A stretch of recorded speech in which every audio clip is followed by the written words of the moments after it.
Boa noite, sou Cristiane, mestre, bióloga, administradora, gestora da Replante Consultoria. Hoje, dia 26 de novembro de 2020, estamos realizando a quarta mesa redonda do projeto Raízes, tratando dos temas ambiental, justiça ambiental e racismo ambiental. Esta série de mesas redondas, ela surgiu de uma demanda que veio lá do Rio Grande do Sul, Porto Alegre. Tanto lá quanto aqui, o problema do racismo está fortemente ligado ao racismo estrutural, que afeta principalmente a população negra. Todo mundo sabe. No caso do racismo ambiental, no entanto, não é apenas a questão racial que motiva a sua existência, sendo que questões de origem geográfica das pessoas e condição financeira também entram em cena. Para falar sobre esses temas, temos conosco hoje Francisco Moreira, que é ativista da luta contra o racismo, coordenador do projeto Raízes da Replante lá no Rio Grande do Sul e da Frente Negra Gaúcha. Também temos o promotor ambiental, doutor Augusto César, e Ana Carolina, doutora em biologia. Então, eu começo pedindo que Francisco nos dê a sua opinião sobre o racismo de modo geral e sobre o racismo ambiental de forma mais específica. Esse assunto ele está em alta, né? Após esses lamentáveis acontecimentos em Porto Alegre, no supermercado Carrefour. Então, Francisco, com você a palavra. Boa noite, meu nome é Francisco Carlos Paiva Moreira, sou formado em biologia, também trabalho como coach, como é que a gente diz, agora me fugiu a palavra,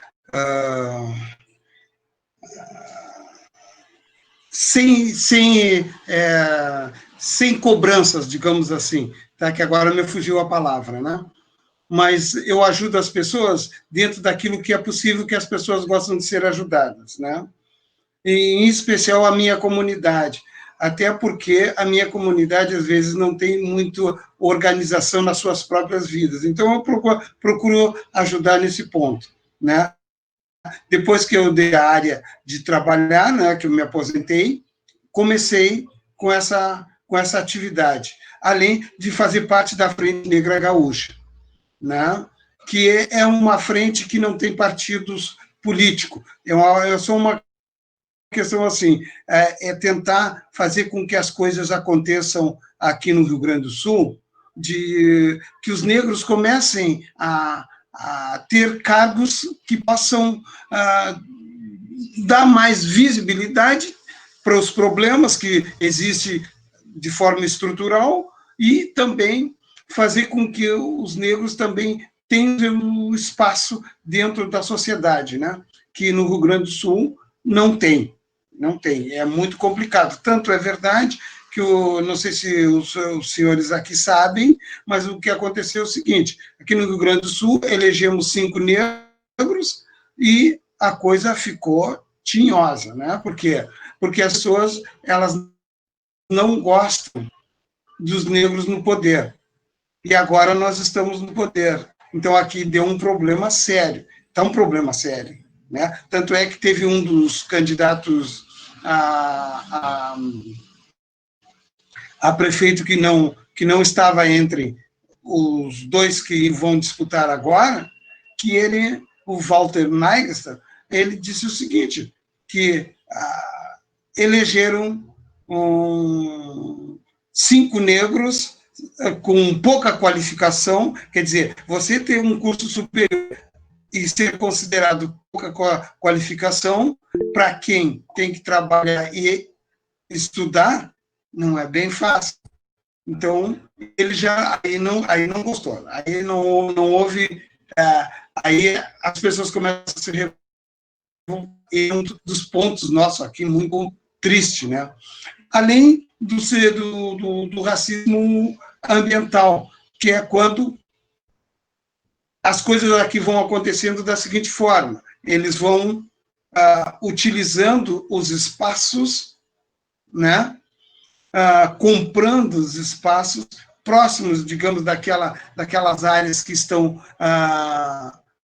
digamos, central. Por exemplo, nós temos aqui no centro um quilombo, no centro da cidade. Então, o que eles estão fazendo? Estão comprando para ir tirando. Aí, para onde as pessoas vão? Como você não tem aquela condição de sustentabilidade daquele meio ali, nós ficamos com um problema e vamos se afastando. Isto é uma forma que eles usam, que eles dizem que não é, mas é o chamado racismo ambiental. Aí lá vem uma construção. E aquela construção, como a gente sabe, não é para nós morarmos, né? No caso, né? É uma construção do qual aquela classe que tem condições. E quem é essa classe que tem condições? Não são os negros, né? Ou qualquer outra pessoa de poucas posses, digamos assim. Não necessariamente tem que ser os negros, mas ali, como ali estavam aquela comunidade tem que ir saindo. Então, essa é uma forma que eles agem aqui no Rio Grande do Sul. Então, quando eu pedi para a Replante, para nós aqui do Rio Grande do Sul, termos essa conversa, foi para também saber de como as coisas acontecem aí na Bahia. Pergunto a qualquer um dos participantes que me diga como as coisas acontecem aí. Eu acho que a gente pode começar com o doutor Augusto, né? Ele se apresenta, depois pode responder essa pergunta e depois entra a Ana. Ok, então, boa noite a todos, prazer em conhecer o professor Francisco Moreira, boa noite a Ana, boa noite a Cris Freitas, obrigado pela oportunidade da fala aqui, desse espaço importante e de um tema mais do que atual, né?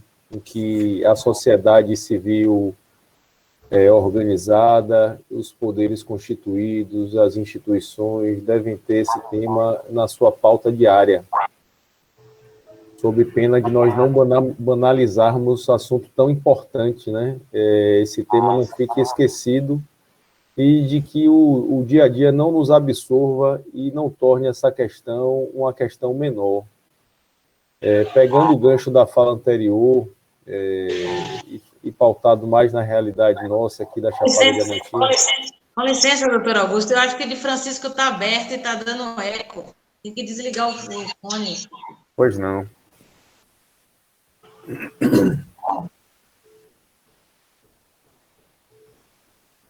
Pronto, doutor Augusto. Pronto. Vocês me ouviram inicialmente?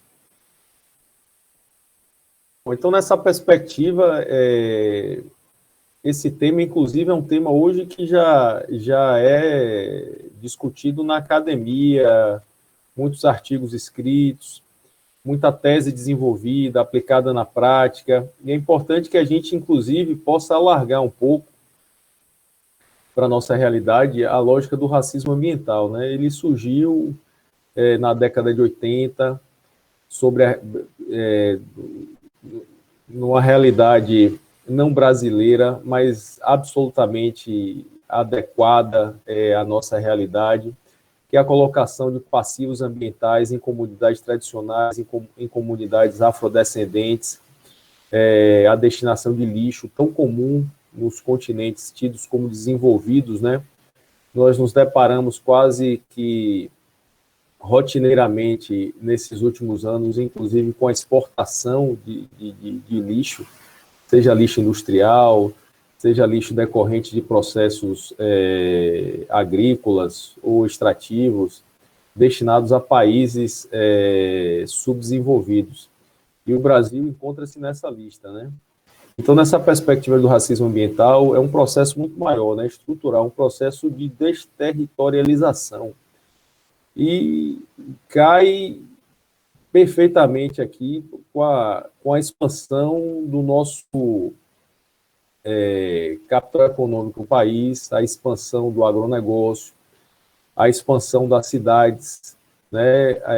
Ele encontra eco aqui, tanto no espaço urbano como no espaço rural, e aqui a gente pode falar na Chapada Diamantina, seja pelos mega empreendimentos da expansão da fronteira agrícola, tão presente aqui na parte sul da nossa Chapada Diamantina, congregando municípios como Andaraí, Mucugê e Bicoara, segunda maior fronteira agrícola do estado da Bahia, e agora uma região em franca expansão do agronegócio, tida tradicionalmente como detentora em seu território da maior concentração de produção familiar na Chapada Diamantina, que seria a região compreendida entre os municípios de Abaíra, Piatã e uma parcela do município de Boninal.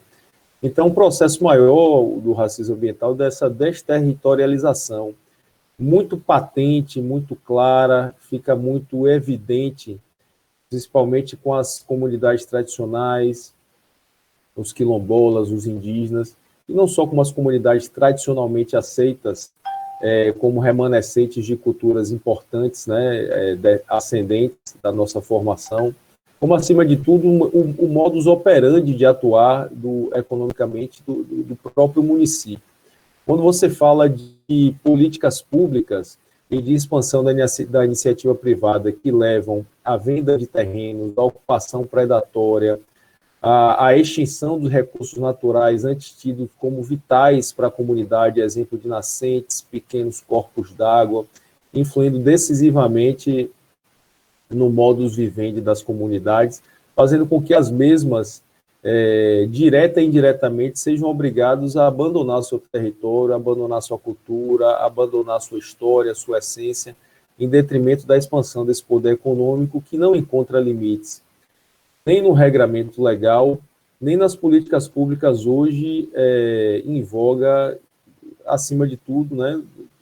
Sou membro do Ministério Público do Estado da Bahia, no nosso Estado.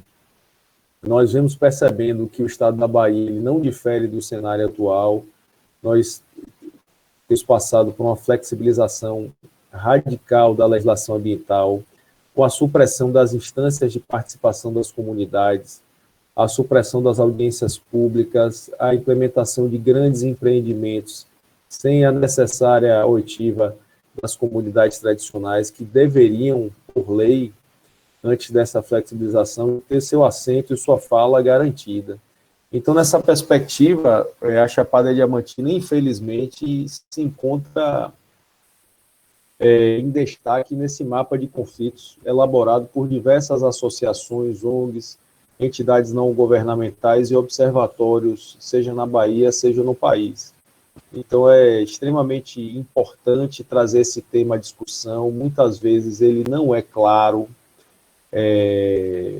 ele não é passado dessa forma, ele é interpretado de maneira equivocada ou com um viés mais utilitarista sobre o aspecto de vista econômico, quando o que parece importar é só essa escala ascendente de produção do capital em detrimento do modo vivente das comunidades tão características da Chapada Diamantina.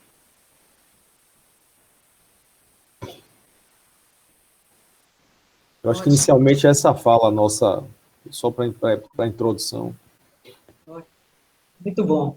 Realmente esse problema vem crescendo muito aqui na Chapada, quando a gente fala da Chapada Diamantina, vem crescendo bastante, e está bem claro, assim, todo lugar, cada cidade tem, aqui que ele está em Palmeiras, está tendo um vasto coisa de imobiliário, né? Um boom, assim, imobiliário danado. Mas é isso, tem outras questões também que a gente pode estar conversando. Agora a Ana Carolina, queria se apresentar, falar um pouquinho sobre esse tema. Então, boa noite a todos. Vocês estão me escutando? Sim. Eu sou Ana Carolina, eu sou bióloga, como Cris também. Eu sou mestre em ecologia e sou doutora em biotecnologia. E eu queria agradecer, né? Boa noite, doutor Augusto, boa noite ao nosso amigo aqui. Eu queria agradecer, Cris, pelo convite, né, de estar aqui falando. Concordo que é um tema super atual e muito importante. De fato, aqui na Bahia, a gente também vive essa mesma situação, lá no sul do país. E eu acho que, assim, talvez eu estar aqui nessa reunião, nesse nosso bate-papo, se deve um pouco também à minha experiência, um pouco do que eu já trabalhei ao longo, desde a graduação, com comunidades tradicionais, já trabalhei em algumas comunidades quilombolas, inclusive aqui na Chapada, e, de fato, a gente vem vivenciando e tem visto muito dessas coisas acontecerem. E eu queria pegar um pouquinho da fala do Dr. Augusto, sobre a questão da territorialidade, né? Então, o que eu observo muito nessa questão é que quando essas empresas ou esses empresários individuais, de forma geral, chegam nessas localidades e começam a comprar essas áreas, a questão do território que deveria ser respeitado da comunidade tradicional acaba que não é respeitado, até porque, assim, provar que aquele território é um território tradicional não é uma coisa simples, né? Então, passa primeiramente pelo fato de que a comunidade ela tem que se reconhecer como uma comunidade tradicional, e aí começa a surgir uma série de questionamentos, né? Então, a sociedade ela definiu, ou ela tenta definir uma caracterização para a comunidade. Então, não é incomum a gente ouvir do tipo, mas aquela comunidade descaracterizou, ela não é mais quilombola.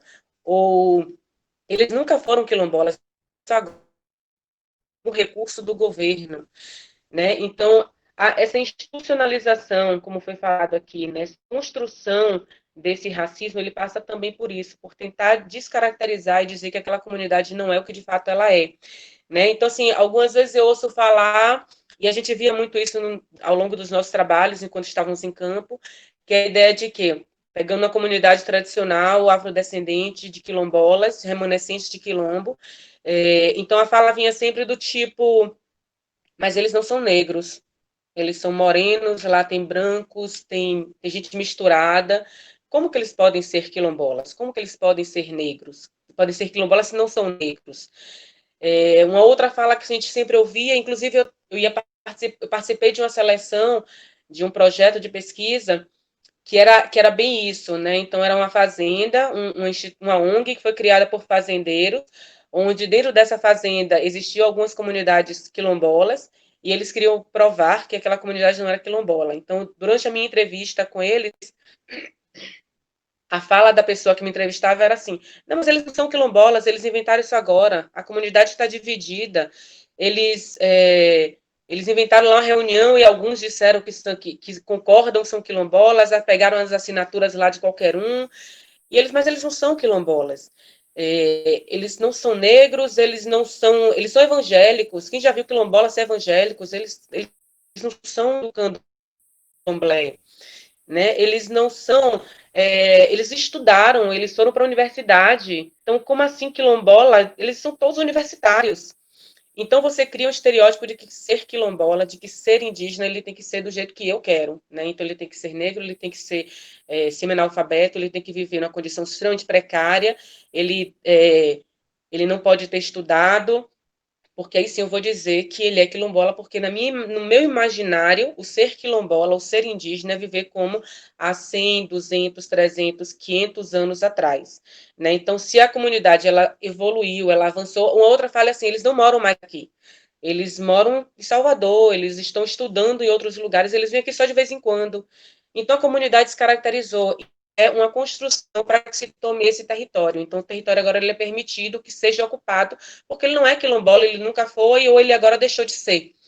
Né? Então, eu acho que a questão do território, da identificação, de reconhecer que, de fato, aquela comunidade é um passo extremamente importante. É conflito, porque quem compra, ele vai cobrar essa prova da comunidade, e a comunidade ela não tem como provar, porque a construção da comunidade tradicional, ela passa pelo imaginário da comunidade, né? Pela história de vida, pelos antepassados que contaram as histórias, para que ele foi passado de pai para filho, né? Então, você sempre vai ouvir na comunidade tradicional eles dizerem, mas temos uma pessoa que é o mais antigo aqui da comunidade, que contam as histórias, né, de que tinha uma fazenda aqui, que os donos doaram para a gente. Então, tem sempre uma história, e essa história nem sempre ela é muito amarrada, né? Então, aqui na Chapada, a gente ouve muito falar dos grupos que vieram do sul do estado. Então, eles subiram o Rio de Contas e chegaram aqui no município de Rio de Contas e chegaram em outros municípios e eles se firmaram como comunidades remanescentes de quilombo. Mas vai ter sempre uma história que vai ser meio dúbia. Um vai dizer uma coisa, não foi bem assim, o outro vai dizer que foi um fazendeiro que doou. Então, as histórias nem sempre elas vão ser realmente muito, como posso dizer, não são muito certinhas, né? Elas vão ter sempre alguma coisa que vai parecer realmente ouvir alguma coisa desse tipo, mas não é uma coisa que é linear, né? Que todo mundo vai contar e vai estar escrito em alguma coisa. Se você buscar lá nos registros, nas bibliotecas, aqueles documentos muito antigos, você vai encontrar alguns relatos de doações de terra, de alguém que eles citaram, Raposo Tavares, em Rio de Contas. Você vai ouvir algumas histórias que vai bater um pouquinho aqui e ali com o que eles estão contando, mas essa dificuldade de provar e de realmente definir, caracterizar que aquela comunidade é comunidade tradicional é um dos grandes problemas. Né? Uma outra questão é essa que o doutor Augusto falou do território. Então, o território também não é muito certinho. Não é coisa que foi delimitado a GPS, né? Ou delimitado como se fazia antigamente, da cerca do fulano de tal até a árvore não sei de onde, e está lá nos documentos, né, nos registros. Também está no imaginário. Então, eles estão sempre dizendo, mas nós sempre utilizamos essa área como área coletiva, como área comum.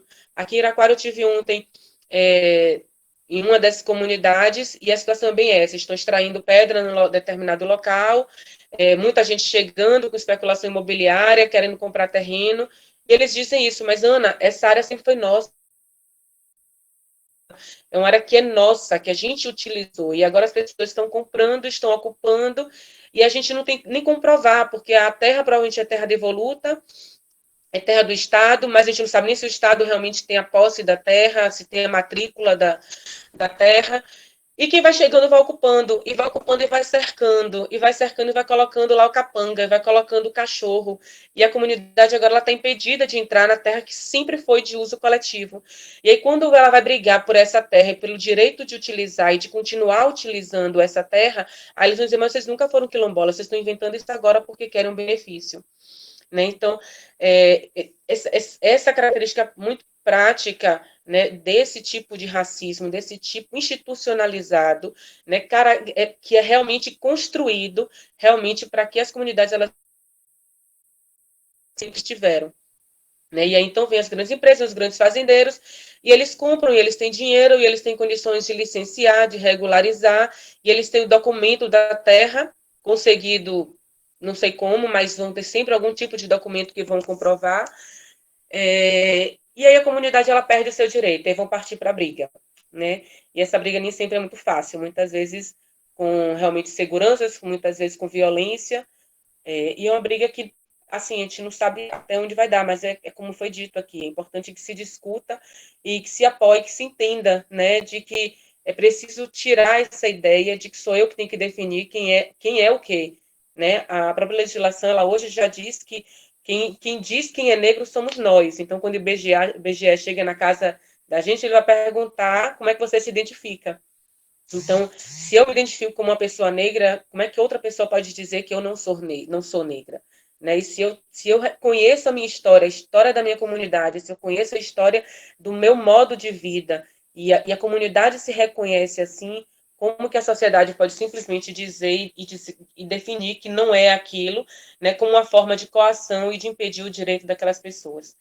Né? Então, eu acho que tem muito disso, a gente precisa realmente ampliar esse debate e principalmente ampliar esse debate dentro das comunidades, para que elas possam se sentir fortalecidas, né? Que elas possam se sentir realmente com condições de continuar nessa luta e chegar a algum lugar realmente, né? Porque a gente, e eu já observo que em alguns lugares a gente já vê isso, né? Então, no sul do estado, tem o pessoal, as mulheres que trabalham são as quebradoras de coco, as marisqueiras, elas já vêm realmente nessa luta, e é uma luta que parece que não tem fim. Né? No Oeste, a gente tem exemplos disso, de fazendas que hoje não permitem mais o acesso das mulheres e das pessoas que antes coletavam dos frutos da região, no pessoal de pesca, as marisqueiras. Então, é preciso realmente avançar nessa discussão, avançar nesse diálogo e incluir cada vez mais a comunidade no seu direito, e dando a elas conhecimento, né? Conhecimento dos seus direitos, para que elas possam realmente garantir que elas permaneçam onde elas sempre estiveram. Então, para que a gente possa também iniciar esse diálogo, queria trazer essa fala. Cris. Maravilha. Muito bom, muito boas as duas falas. Aliás, os três, né? Falaram muito bem. Dentro da experiência de cada um, é muito importante. Falando que Ana comentou, né? Sobre ampliar o debate. Como a gente está na quarta mesa redonda, eu sempre venho buscando pessoas, principalmente pessoas que não conhecem muito, né? Sobre as anteriores, foram pessoas, professores e pessoas ligadas a quilombolas e indígenas, principalmente quilombolas, que nem nunca ouvi falar esse tema, nunca teve essa discussão sobre esses temas. Pararam e estão pensando agora. Depois que eu joguei para ela, convidei eles agora estão realmente pensando em cima desses temas, né? Da problemática onde eles vivem e convivem, no caso aqui é Chapada Diamantina. Convidando nessa quarta mesa vocês, também é importante para a gente também ampliar, como a Ana falou, ampliar esse debate, para não ficar só com um grupo de pessoas, mas a gente poder estar expandindo, né? Começou no Rio Grande do Sul e a gente está trazendo para cá e um grupo maior de pessoas que possam vir. Não adianta a gente falar só apenas com biólogos ou só com professores, mas a gente está ampliando para outras linhas, né? De alunos. Eu posso fazer uma colocação? Sim, claro. Eu pergunto para o doutor Augusto, doutor Augusto, me diga uma coisa, como o senhor vê, de que forma nós podemos começar a amenizar esses tipos de conflito? Depois que você fizer uma fala, eu tenho uma colocação para fazer, tá? Mas eu gostaria de saber como o senhor vê isso, qual é a maneira que o senhor vê. E essa mesma pergunta vai para a Ana também. Eu gostaria de ver como a gente pode melhorar essas relações, porque as coisas elas só vão melhorar no momento que tiver uma boa relação e as pessoas souberem conviver com o diferente, né? Francisco, aí a gente vai começar, isso mesmo. O Francisco está lançando a primeira pergunta, eu ia até lançar uma, mas ele já lançou uma, aí fica uma rodada com essa pergunta de Francisco, e depois a gente vai lançando outras. Eu acabei não me apresentando formalmente, né? Fiquei tão à vontade aqui na fala, e a gente tenta trazer um pouco da experiência do dia a dia profissional, pegando o gancho aqui na excelente fala de Ana, mas eu sou servidor público, eu sou promotor de justiça regional ambiental, responsável por 16 municípios aqui na região da Chapada Diamantina, compreendendo o chamado Alto Paraguaçu. É muito difícil achar uma resposta objetiva, professor, para o seu questionamento, mas eu acho que o que é importante aqui é a gente estabelecer e fixar o debate. Veja, o conceito de meio ambiente é um bem difuso de interesse e de todos, né? Quando você tem nessa balança pendendo apenas para a manutenção do meio ambiente como um recurso natural para a produção de riqueza, a gente tem do outro lado da balança aí, de forma desproporcional, o recurso natural não visto enquanto elemento agregador das comunidades tradicionais, sejam dos quilombolas, dos indígenas, e das diversas outras comunidades tradicionais tão presentes na Chapada Diamantina, tão categorizadas pela sua singularidade, independente de sua etnia, da sua origem, da sua ascendência, mas, acima de tudo, pelo seu modus vivendi, pela sua peculiaridade, pois nós compomos um país vasto e, acima de tudo, democrático e, acima de tudo, plural. Se não entendermos essa nossa lógica, essa nossa dinâmica e o respeito por essas singularidades, e essas singularidades compõem o todo, nós somos um verdadeiro mosaico aqui. E isso não é um discurso falacioso. Se não encararmos o meio ambiente, e aqui entra a lógica do racismo ambiental, da territorialidade, da importância do território, o que compõe a nossa essência, a nossa origem, a nossa marca, a nossa tradição, o nosso modus vivendi, é o território, né? É a nossa marca registrada, é o nosso lugar, é o nosso espaço.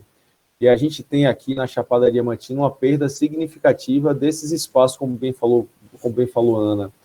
Nós temos comunidades tradicionais aqui, o Riacho do Mel, o distrito de Igatu, em que todos esses recursos naturais, todos esses espaços e essa territorialidade,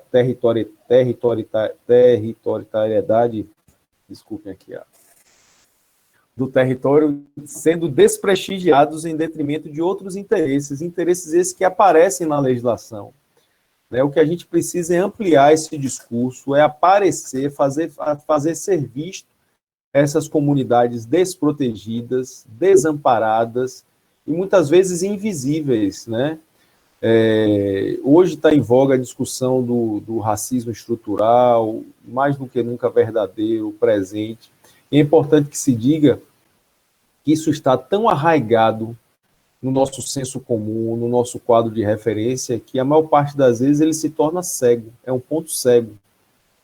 E é importante que ele venha à tona. E é importante que, acima de tudo, as políticas públicas elas possam englobar todos esses interesses invisíveis da sociedade. Porque as únicas formas de proteção, além da grande mobilização social, que vem, de certa forma, se esgarçando aí ao longo do tempo, pelo menos eu sou oriundo de uma geração que viu florescer aí, nos meus tempos mais jovens, o movimento ambientalista aqui na Chapada Diamantina, final da década de 80, início da década de 90, inclusive que fizeram a formação, inclusive ideológica, dos promotores de justiça que trabalham na área de difusos e coletivos. E neles eu me incluo, na perspectiva de que precisamos garantir esses espaços de fala, e esse é um espaço importante, esse e outro que devem surgir, inclusive, na esteira do virtual.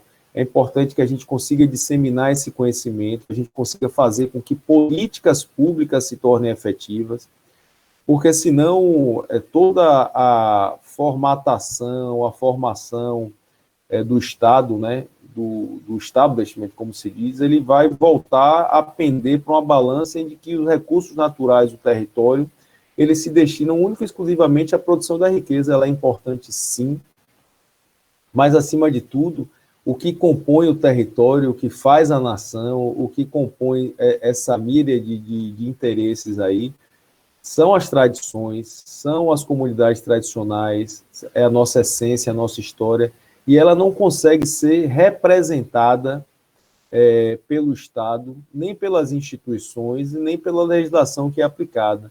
E é em detrimento disso que a gente vê crescer, como falei anteriormente, nesse mapa de conflito, essa destituição desses espaços tradicionalmente ocupados. As comunidades não conseguem entender esse movimento, elas não estão suficientemente organizadas, elas não consideram espaços privados aqueles que foram tradicionalmente ocupados como públicos, como coletivos, como difusos pela sua tradição, sejam os fundos de pasto, sejam as servidões de passagem, sejam os acessos aos corpos d'água, que acabam sendo apropriados para a produção da riqueza e acabam expulsando as comunidades tradicionais de seu local de origem, né? Seja pela impossibilidade de se manter no território, não conseguindo manter a sua subsistência, seja descaracterizando sua essência aí, e não se vendo mais como um coletivo, e acabando até por uma questão natural de sobrevivência, agregando-se aos núcleos urbanos, formando periferias, e aí a gente percebe nitidamente um aspecto do racismo ambiental, né, que o senhor tão bem falou aí na sua fala inicial. é característico e predominante, inclusive originário desse êxodo da ocupação do território pelo poder econômico, que é importante, eu digo, mas que não deveria ter um olhar preponderante sobre a tradição, porque é absolutamente possível a convivência. Não se faz um território, não se faz uma nação sem se reconhecer, sem olhar para si, né? Sem olhar para a sua origem, sem olhar para a sua essência, sem olhar para a sua história. E a gente percebe nitidamente que nossos espaços territoriais habitados, eles são marcados, eles representam aí na pele as marcas da nossa forma de viver, da nossa forma de encarar os nossos tipos humanos, as nossas tradições culturais, como relegadas a segundo plano. Então, a gente tende a homogeneizar esses espaços, a segregar e a impedir que essa tradição se mantenha viva, e a gente acaba se desnaturando, né? É um processo difícil, a gente tem que estar atento, tem que estar alerta, e a gente tem que tentar proliferar esses espaços de discussão, seja nos territórios, tentar voltar à lógica da Agenda 21 tão discutida aqui, qual é a lógica do território, qual é a lógica da região, qual é a nossa característica, o que nos distingue, o que é que nos mantém vivo, inclusive nos representa. Então, acho que talvez essa seja a grande lógica, a grande tônica e a grande responsabilidade das instituições e da sociedade civil não organizada e organizada. Aí eu repasso a palavra aqui a Cris. Né? Então, eu queria eu concordo com o doutor Augusto, e assim, só complementando, talvez, eu acho que, de fato, esse é um momento de diálogo, de fortalecer as comunidades, de agregar aqueles que são mais sensíveis. Eu vou fazer a comparação com o machismo, né, que não tem como bater o machismo sem incluir o homem nessa história. Né? Se enquanto o homem continuar machista, o machismo não vai acabar. Da mesma forma, enquanto a gente não incluir a sociedade como um todo, sejam os miscigenados, os negros, os brancos, os morenos, os indígenas, todos misturados, não tem como a gente chegar a lugar nenhum, né? Vai ser apenas uma luta que alguns vão continuar dizendo que é tudo mimimi. E eu acho que realmente, nesse momento, principalmente, é hora de fortalecer as comunidades, de ampliar o discurso, de agregar aquelas pessoas que estão mais sensíveis, estão mais envolvidas e que percebem o que tem acontecido. Até porque, assim, e aí é que eu queria complementar, é que a gente vinha vendo, né, de certa forma, ainda que pequena, mas algumas mudanças em relação à legislação, por exemplo. Aqui na Bahia, foi publicado ano passado uma legislação que trata de turismo de base comunitária, né, unidades tradicionais, então que já traz uma legislação, uma regulamentação para que essas comunidades elas possam desenvolver de forma organizada o turismo, garantindo direito para essas pessoas e renda para essas pessoas, né, usando da sua comunidade, utilizando realmente dos recursos da cultura, da história desses locais. E outras tantas legislações, de outras tantas políticas públicas que foram desenvolvidas no decorrer dessas últimas décadas, mas a gente tem visto agora, esses quase 2 anos, muitas mudanças, né? Então, isso é uma coisa que realmente é preocupante, porque se a gente realmente não tem governos que apoiem essa causa, então fica tudo muito mais difícil. O que a gente está vendo é essa desconstrução dessas políticas, desconstrução dessas legislações, enfraquecimento das instituições organizadas, aquelas que tinham ainda alguma voz para discutir, para poder brigar, das associações, das cooperativas, estão sendo sempre desmobilizadas, né? E sem isso, sem esse coletivo organizado, realmente não dá para ter luta. Então, é um momento realmente de fortalecimento dessas instituições, de fortalecimento das comunidades e ampliação do debate para que a gente possa avançar. Porque e até para pressionar, porque em termos de legislação e de políticas públicas, um governo em que não reconhece o diferente, né, que a gente ouviu a semana, a Cris colocou na abertura dela a situação que ocorreu no Carrefour, e tendo sido ou não uma situação causada por racismo, mas a gente ouvir do nosso líder maior de que não existe racismo, né, de que racismo é uma coisa que foi inventada para segregar as pessoas. Então, isso é bastante preocupante, porque se não há esse reconhecimento realmente de quem está lá no poder, a gente realmente vai ter muitas dificuldades. É um caminho longo, um caminho necessário, né? A gente sabe que foram 300 anos de escravidão, e a gente tem 100 e poucos anos apenas, né, em que a escravidão foi extinta no país. Então, é uma luta que a gente ainda vai ter que percorrer por muito tempo. Mas, nesse momento, é hora realmente, eu acho, de mobilização, de discussão, de diálogo. E essa ferramenta online, ela é um instrumento extremamente importante para isso, porque abrange e aumenta os espaços de discussão. E aí eu vou pegar um pouquinho do que eu falei antes, para falar também que é importante a gente desconstruir, né? Então, essa coisa de desconstruir o racismo que sempre existiu na nossa sociedade, desde a ideia de que ser negro é algo muito ruim, né? Porque quando o escravo saiu da senzala, foi liberto, entre aspas, ele saiu sem direito, saiu sem educação, saiu sem estudo, saiu sem possibilidade de estudar, saiu com dificuldade de arrumar emprego. E aí vem lei da vadiagem, vem lei que proíbe o seu modo e a sua cultura, sua forma de uso de vida. Então, quem queria gostar de ser comparado a negro, né? Então, vem a ideia da branquificação, então, da miscigenação, e aí vem todo um contexto de que as pessoas vão sempre estar divididas, né? Eu sou menos negra do que o fulano, eu sou mais branca do que o ciclano. E isso faz realmente uma segregação muito forte na nossa sociedade. No Brasil, a gente tem muito disso. A gente é muito diferente de ver a discussão do negro americano, né? Então, o negro americano, ele se reconhece, ele tem a sua identidade, ele reconhece o seu território e ele realmente ele briga pelo seu espaço. A gente tem muita divisão ainda, né? Então, o próprio negro, muitas vezes, ele se coloca nessa posição, né? Como o próprio presidente agora da Fundação Palmares, que não reconhece, que retirou uma série de artistas negros e renomados, importantes, da lista de negros influentes na arte e na cultura, porque ele não reconhece o movimento, não reconhece que aquilo realmente é importante, que o racismo é algo que destrói a sociedade. Então, é hora realmente de unir forças e de buscar realmente fortalecer as instituições e as falas para continuar avançando. Era isso.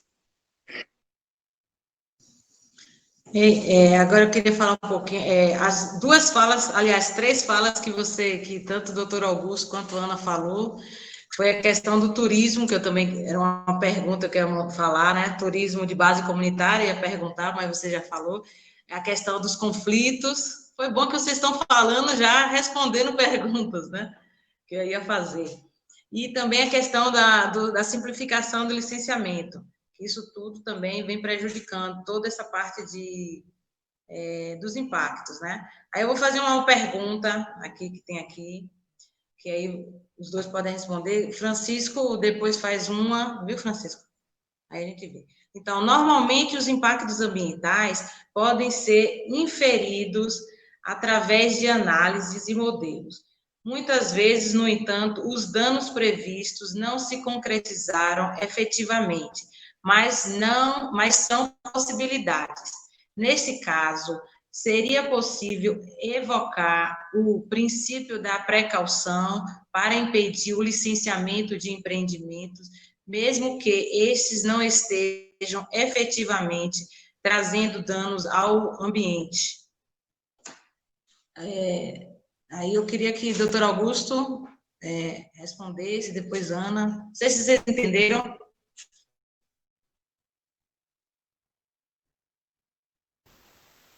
Olha, é difícil responder sem análise de um caso específico. Agora, é absolutamente possível, sim, impedir-se o empreendimento na perspectiva do princípio da precaução, se tivermos a perspectiva de que ele é potencialmente danoso, né?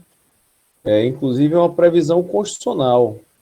Os princípios da precaução e da prevenção, que significam, resumidamente, a grosso modo, que é na impossibilidade de ter-se a certeza de que o empreendimento não conviverá minimamente de forma harmoniosa com os recursos naturais, ou seja, o agronegócio, seja uma indústria que vai se utilizar da água, vai suprimir parcela da vegetação da mata nativa para implementar, ou seja, vai produzir poluição, vai degradar rios, vai comprometer o solo e a vegetação secundária e acessória com agrotóxico, com defensivo, se não ficar comprovado de que ele não pode conviver com o meio ambiente, necessariamente, em tese, é possível sim. E o Ministério Público se vale sempre desse princípio. Porque, veja, o sentido de preservação do meio ambiente é para as presentes e futuras gerações. Então, a perspectiva é de que a vida é uma dádiva e um bem que nos é dado, e que a nossa responsabilidade, ela não é só conosco, ela é com a nossa geração e com as futuras gerações. Estamos aqui de forma passageira, transitória, é o sentido maior da Gaia, o sentido de que estamos aqui, somos mais uma espécie no planeta. É uma discussão até mais profunda, mais filosófica. Temos que aprender a conviver com todas as espécies e seres viventes no nosso planeta. Então, é a perspectiva do princípio da prevenção e da precaução, inclusive já previstos pela própria Organização Nacional, a ONU, em 1964, que criou esse conceito de preservação, de sustentabilidade, de conceito de meio ambiente intergeracional. Então, esse é um conceito planetário, né? Por mais que o Brasil aponte para um sentido de retrocesso, nós não vamos retroceder. Isso é uma perspectiva clara, de bom senso, de lógica, de própria sobrevivência da humanidade, não terraplanista, no sentido de que a vida deve ser sempre priorizada. Então, é nessa perspectiva que o princípio da precaução e da prevenção é sempre aplicado, sim, inclusive com previsão legal. Mas isso demanda estudos ambientais, e normalmente os estudos ambientais, comunidades menores e quilombolas tradicionais não conhecem, né, desconhecem que é necessário esses estudos, e também não tem condições, né, de bancar estudos. Aí chega um grande empreendimento, como já foi falado aqui, realmente é verdade, né, e vem e passa por cima, né, muitas vezes. Aí foi simplificado mais ainda o problema dessa questão de licenciamento, aí vem simplificando mais, e fica cada vez mais difícil, né? Precisa ter um profissional para fazer os estudos, e esses estudos vão ser analisados, e aí fica uma bola de neve, e às vezes as pessoas que moram na região que realmente são prejudicadas, né? E quem depois, se for na questão do rio, a questão de mineração, então sempre tem esse prejuízo que já vocês estão falando, e realmente a gente vê nos estudos. Então, isso é o problema também, né? Que a gente tem que estar frisando. E sempre quem realmente é prejudicado são essas comunidades mais as tradicionais, quilombolas, etc.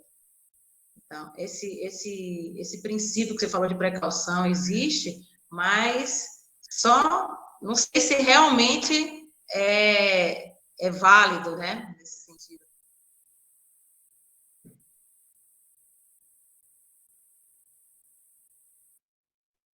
Quer complementar, Ana? Depois a gente retoma. Então, Cris, eu entendo o que você está falando e concordo contigo, assim, de que realmente é muito difícil, né? Eu acho que não é nem só acho que a questão dos estudos, não porque a comunidade ela é carente ou tem dificuldade de entendimento, mas eu concordo que é bastante complicado, né? Prever qual vai ser o dano. Assim, se você pensar, por exemplo, o doutor Augusto falou aí de exemplos, né? Se você pensar em um empreendimento do agronegócio em que ele vai atuar em uma área de calcário, por exemplo, né? Então, aqui é Chapada em karst. Então, aí chega lá a empresa e põe um pivô que está lançando água o tempo todo constantemente, o pivô jogando água em cima da região kárstica, onde a gente sabe que a rocha, ela é porosa, né? Então, ela se dissolve com a água, então vai formando as cavernas a partir daí, e aí você não tem, de certa forma, é muito difícil você dizer que aquele empreendimento ele vai com toda certeza trazer um dano, né?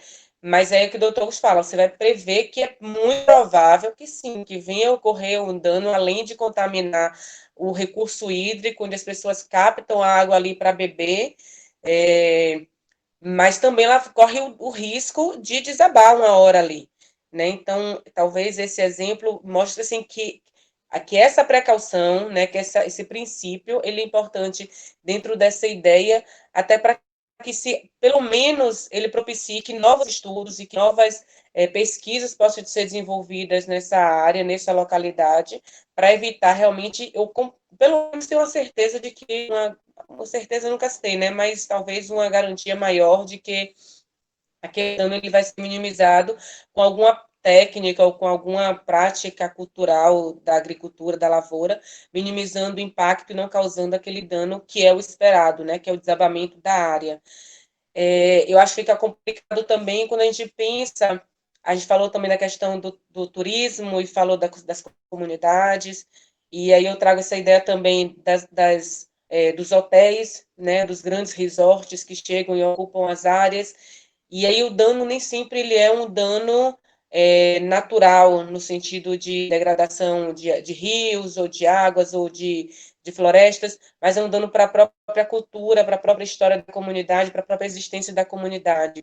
E aí sim, isso é muito mais complicado de se discutir, de se impedir que um empreendimento como esse venha instalado, né? E aí eu vou de novo passar aí para o doutor Augusto, até para que a gente fale um pouco mais de que forma que isso poderia talvez ser impedido até por esse princípio, porque aí entra a ideia de que não é uma questão que diz respeito a um processo ambiental, né?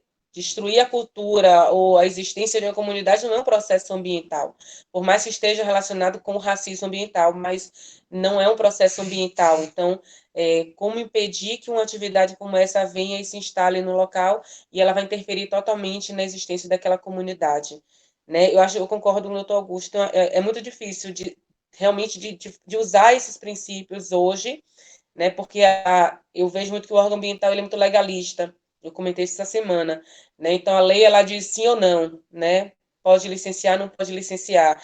Então essa vegetação aqui, ela é uma vegetação que ela é passiva de supressão ou não é passiva de supressão? É passiva, então, ok, pode suprimir. Não é passiva porque é uma área de Mata Atlântica, em estágio médio avançado de regeneração, tem algum impedimento, tem uma área de reserva legal. Então, o órgão ambiental ele é muito legalista nesse sentido. Então, ele vai sempre dizer, sim, pode suprimir, porque é uma área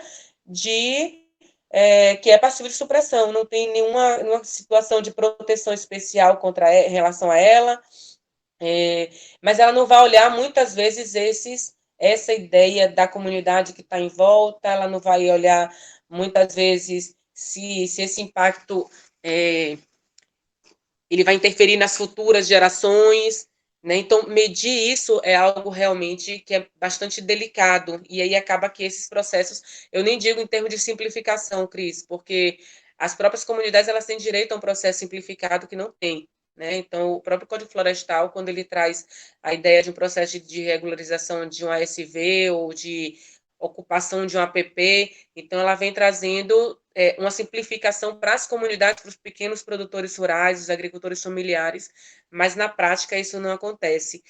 Então, eu sei que você falou em outro sentido, mas a simplificação nem sempre ela é ruim.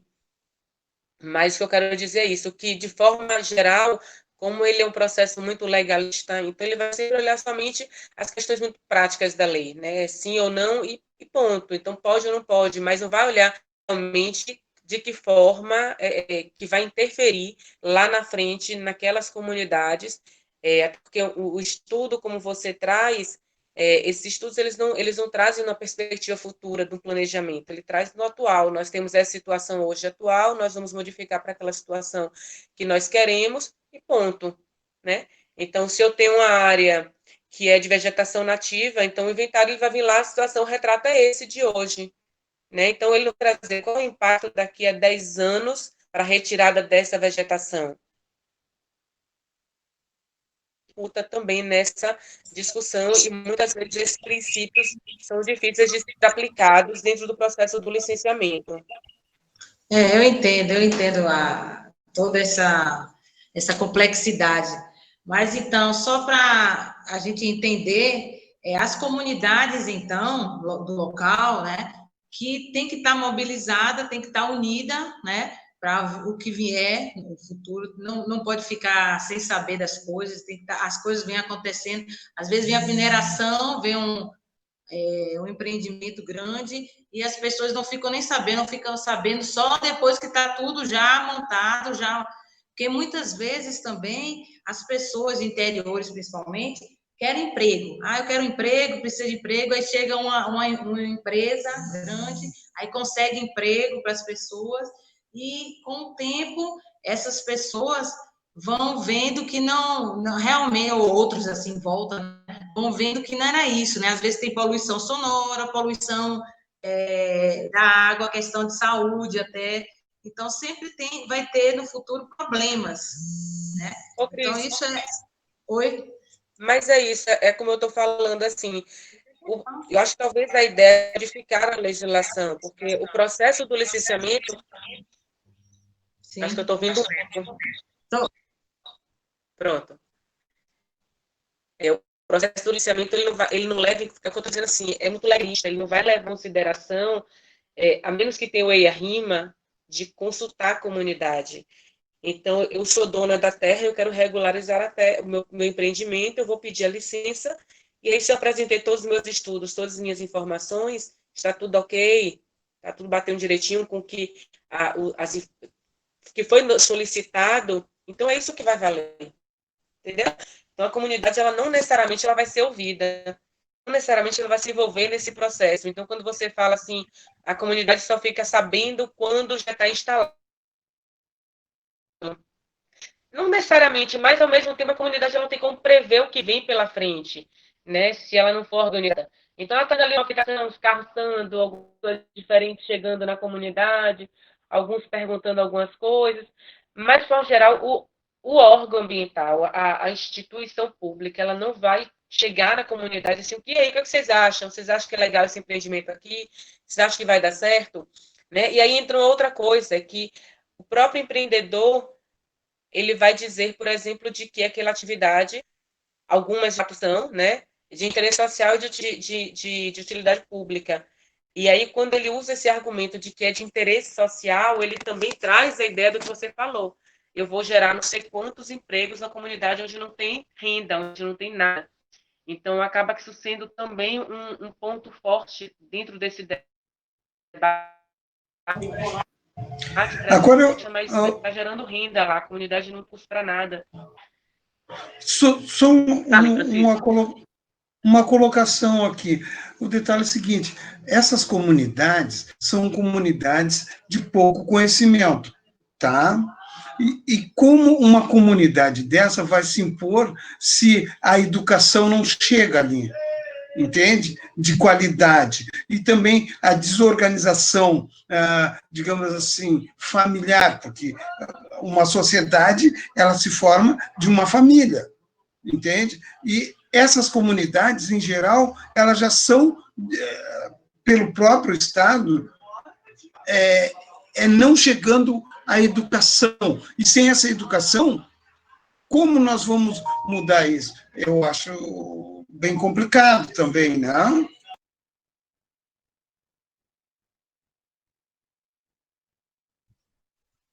Alguém quer falar?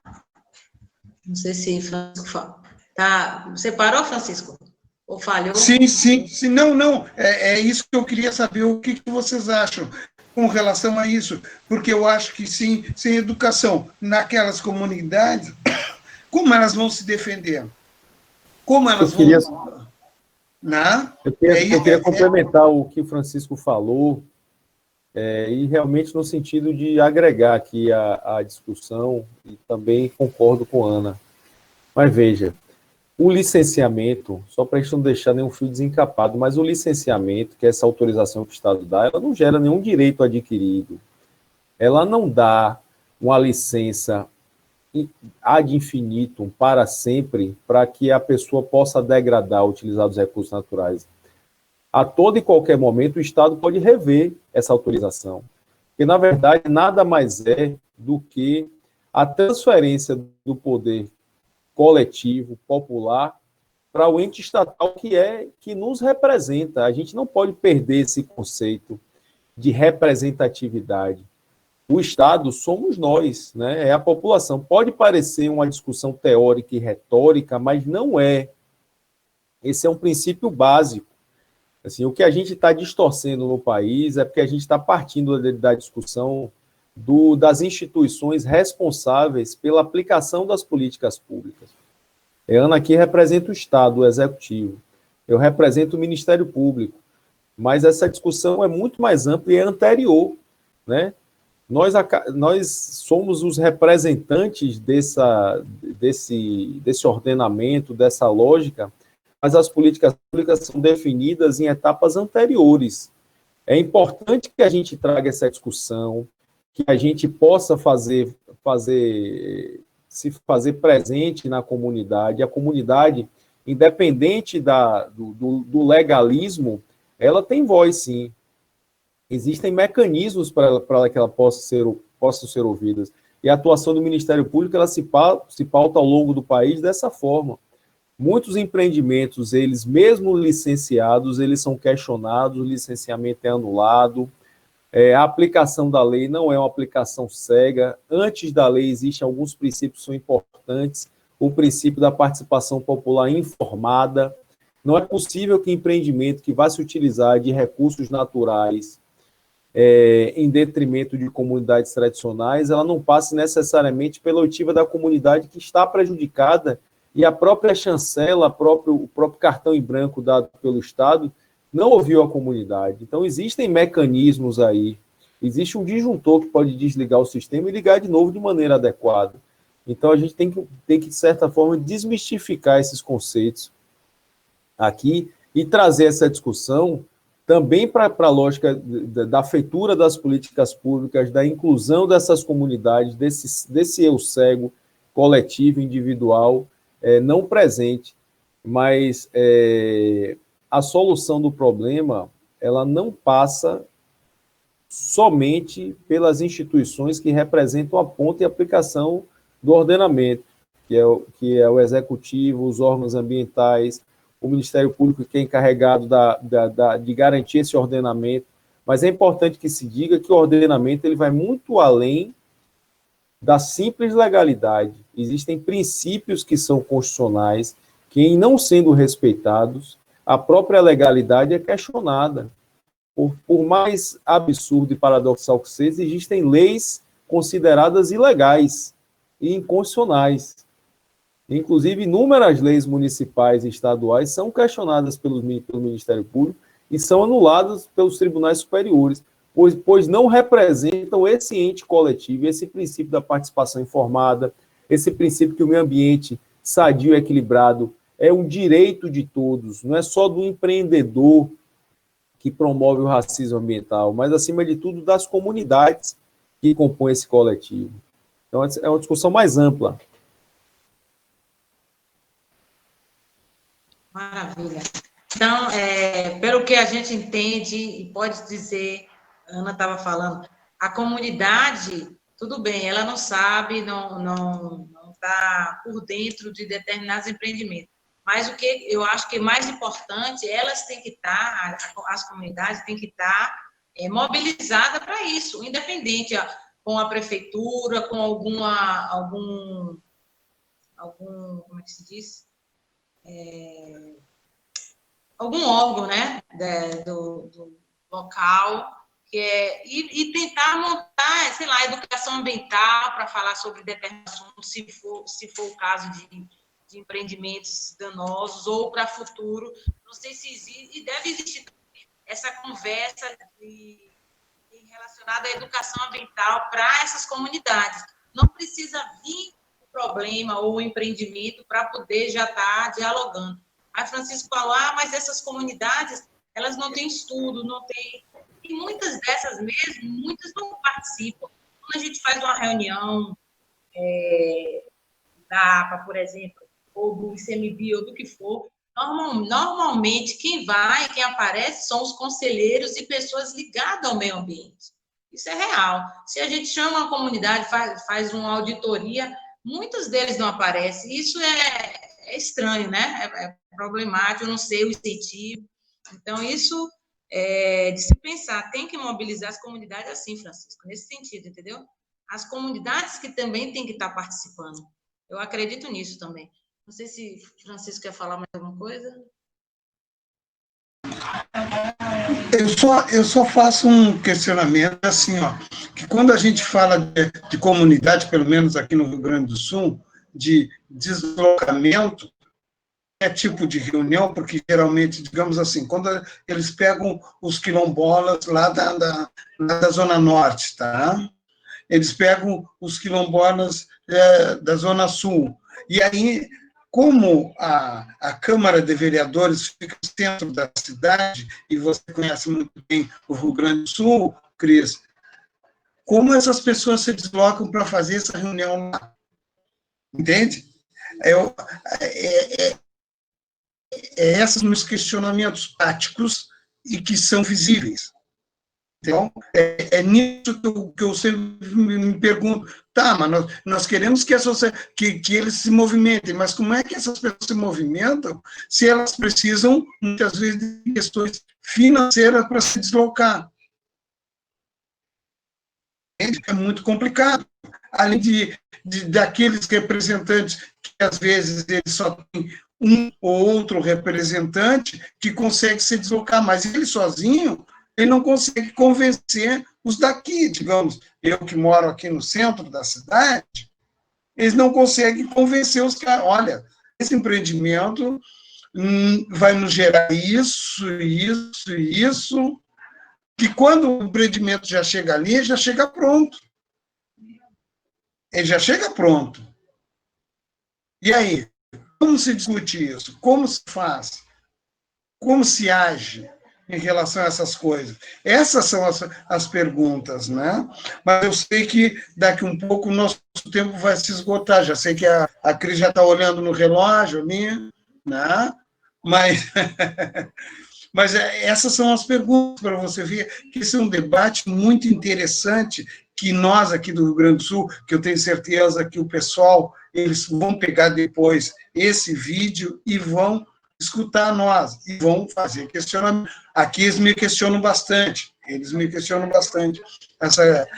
essas coisas que eu participo e que eu faço parte, eles me questionando. Por que não foi dito isso? Por que não foi dito aquilo? Pois é, agora eu já coloquei, agora vamos ver até onde vai surgir efeitos, né? Essa é a pergunta, né? Lá, fale, Ana.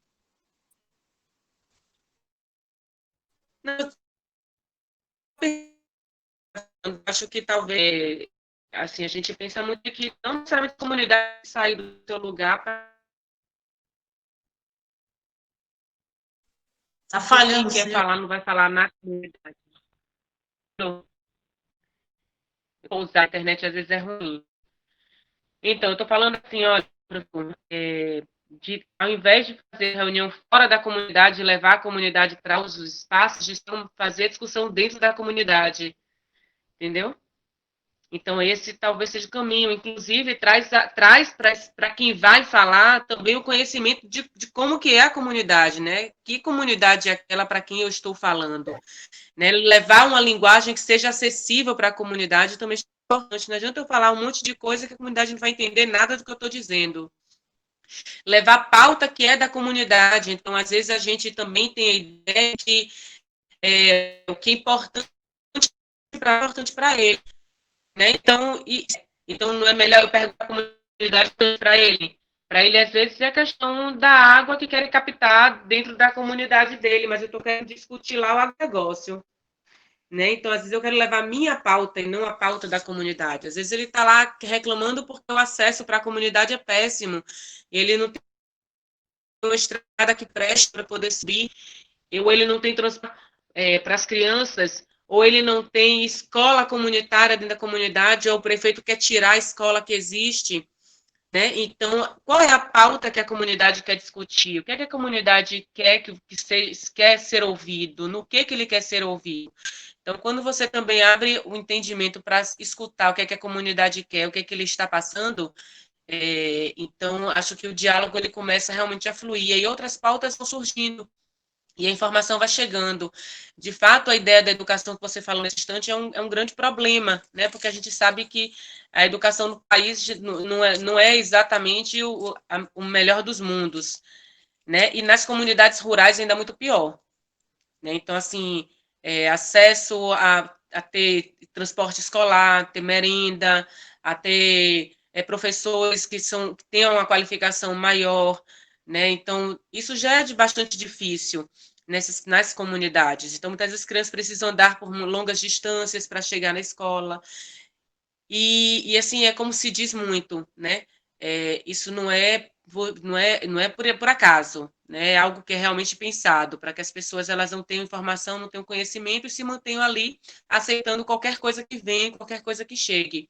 Só que você pode enxergar e ouvir e entender que o empreendimento, sei lá, uma mineradora, chegue no local e você vai dizer assim, você que tem conhecimento, tem informação e tem instrução, vai dizer, mas, poxa, esse empreendimento vai ser péssimo para a comunidade.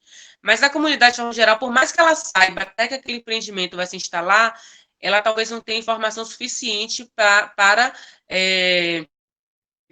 entender isso, né? Para reconhecer que aquilo é um prejuízo ou que aquilo é um perigo para aquela comunidade, para a existência dela.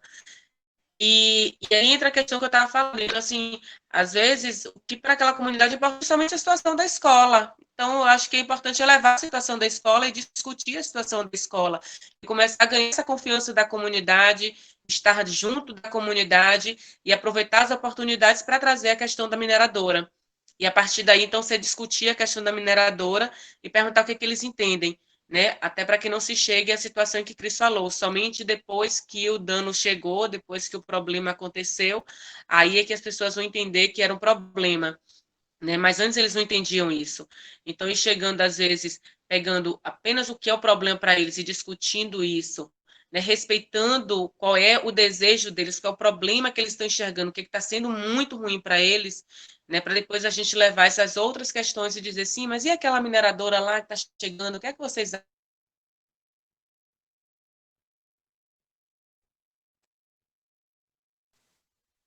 Falhou?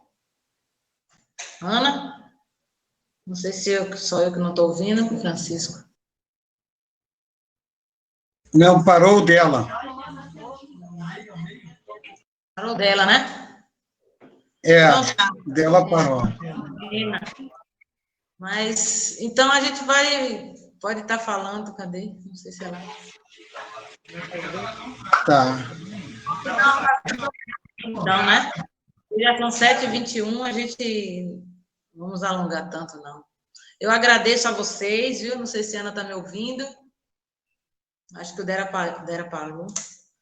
Então, eu agradeço a vocês, todos presentes, e a discussão foi boa e tem muito que a gente falar, né? É uma coisa ampla, polêmica, bastante complexa esses temas, e a gente está aberto a outras discussões. Estamos aqui, eu estou aberta para alguma conversa, e vamos lá, né? É isso, eu agradeço a vocês. E a Ana saiu de cena, eu agradeço a ela, mas é isso. Doutor Augusto? Eu quero lhe agradecer o convite e me colocar à disposição aqui para a gente, inclusive, amadurecer mais o debate, como você já falou, abordar assuntos talvez também mais concretos para que essa discussão ela possa ter uma difusão maior, um entendimento mais amplo. Mas é isso, eu acho que o caminho é esse, da difusão do conhecimento, do entendimento das questões postas, para que a gente possa se reconhecer no coletivo e entender que a melhora e a proposta ela passa necessariamente pela garantia desses espaços democráticos de discussão e difusão de conhecimento. Mais uma vez, eu agradeço a participação e a oportunidade de aprendizado. Eu agradeço a Replante, ao doutor Augusto, a nossa mestra a Ana Carolina, né, por nosso nos dar essa oportunidade, a Replant, de nós podermos conversar sobre esses assuntos, porque eles não se esgotam por aqui, porque vai muito mais longe do que a gente possa imaginar. Mas eu agradeço, em nome do Rio Grande do Sul, né, pela Replant nos dar essa oportunidade de continuarmos conversando. E muito obrigado, uma boa noite a todos, e sucesso e saúde a todos nós. Obrigada, gente. Até mais.